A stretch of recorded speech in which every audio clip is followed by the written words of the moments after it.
So, one of the main issues that I have with the millennial reign and short season hypothesis, which I do like very much because it gives me comfort and hope to think that we are currently in the short season and it will be ending shortly.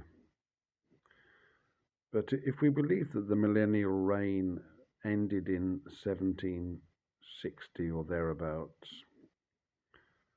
or roughly, then that would mean that it was throughout the period of domination of the Christian world by Rome, which endured up until, in this country, in Britain, up until the reign of Henry VIII, when Catholicism was outlawed.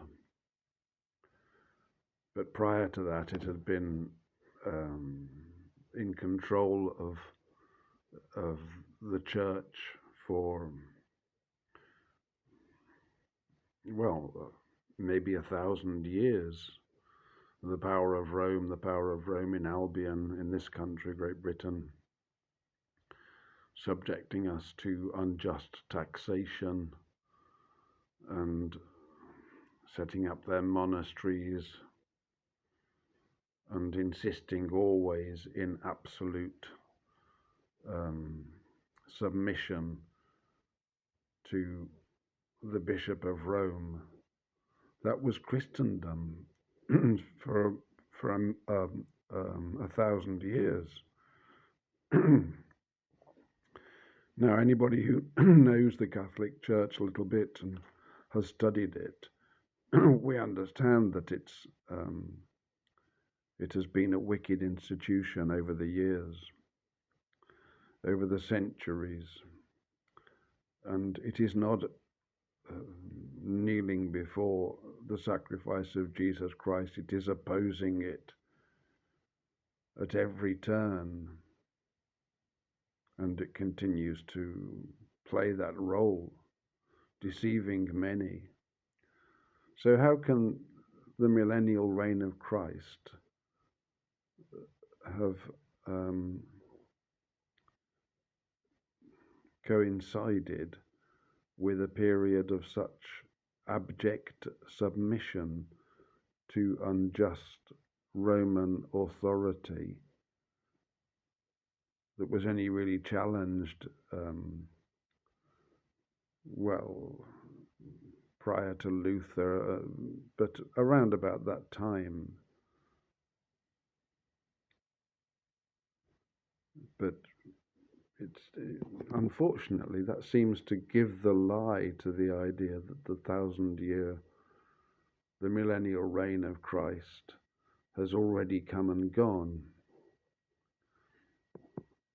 But nonetheless, we have the magnificent architecture around the world, which many call Tartarian architecture, and it's expressed particularly in religious institutions, in churches and in cathedrals, of immense power and beauty.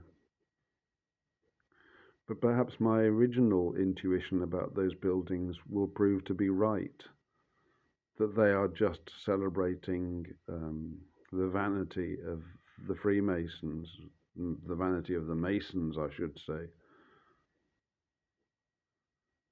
and that they were designed to make the ordinary man and the ordinary woman feel small. And again, Rome was behind them. How can that coincide with the millennial reign if Jesus Christ is reigning upon earth? Then these things surely should have been removed, would have been removed. Does that mean that the millennial reign is yet to begin? Could it mean that? I don't know. I have no answers to this, but I've become more skeptical considering the history of the Roman Catholic Church.